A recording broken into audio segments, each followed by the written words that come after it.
This is Mrs. Swiger with your first lesson for Unit 2. We're going to go over types of triangles. So if you watched the video, you got a fun little intro there with our musical number for this unit.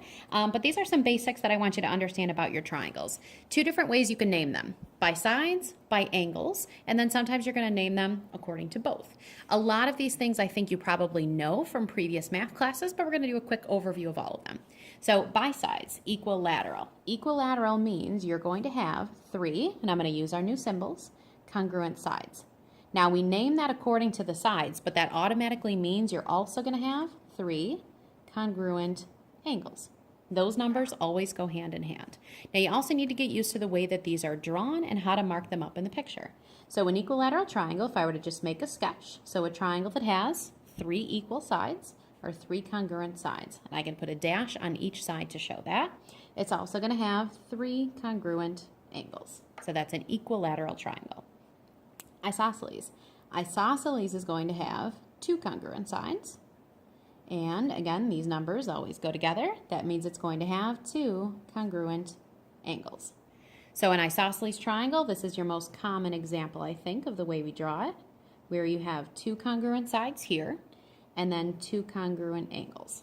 Now this one has a lot of vocabulary that goes along with it. Okay, so I'm going to go through that just a little bit more. So with your isosceles triangle, we have this top angle right there. Now that's the angle that's different than the other two. That angle up there, that's called your vertex angle. Now the angles that are congruent, the bottom two, so here and here, those two angles, we call those the base angles. And that's because those angles are coming off of what we call the base of the triangle. So this is the base, and then the two pieces that are congruent, we call those the legs. So this would be a leg, and this would be a leg. So an isosceles triangle has two congruent legs, or two congruent sides, and then a base. It has two congruent base angles, and then the vertex angle is the angle that's at the top. It's in between the two legs. Now, your isosceles triangles pictures could be turned any which way, so I don't want you to think top, bottom, all of that. Look to see where are the congruent sides, where are the congruent angles, and that'll help to narrow it down based on the vocabulary. All right, last type of triangle we have according to sides is called scalene. So we go from 3 to 2. This one, I guess I could say one congruent side, which doesn't really make any sense, but think that you're counting it down.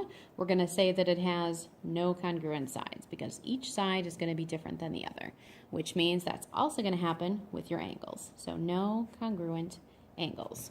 Scalene pictures could be drawn all different ways, but just to show you an example, here would be maybe an example of a scalene where I have three sides that are all different lengths. So I'm going to do one dash, two dashes, and then three dashes, just to signify that they're all different. And then I could do the same kind of thing with the angles. I'm going to do one arc, two arcs, three arcs. So this shows that they're all different measurements. So you have equilateral, isosceles, scalene. Now let's look at this according to angles. So according to angles, we have four different names that we could use: equiangular, acute, right, and obtuse. Now, an equiangular is really the same thing as an equilateral. It's just that the lateral refers to sides, angular refers to angles. So I could really say that those are the same triangle. So we have three congruent angles. You'll also have three congruent sides. So in terms of a sketch, it's the same thing. Equilateral triangle, three congruent angles, three congruent sides. Now, this is something that you should remember from past math classes as well, and that's that in a triangle, all three of the angles, they're always going to add up to be 180 degrees, which means if I'm dealing with an equiangular, if all three of these have the same measure and they add up to be 180, what's the measurement for each one? I could say 180 divided by 3 is going to be 60 degrees. So that means that in every single equiangular triangle or equilateral triangle that I have, the angle measurements are always going to be 60, 60, and 60. It's the only way it's going to make sense. All right, an acute triangle. Acute triangles could have all different angle measurements, but this is actually an example of a triangle that's also acute because each angle of the triangle is less than 90 degrees. So each angle less than 90 degrees. So I could have lots of different examples there, but let's say I had an angle that was 50, another angle that was 60.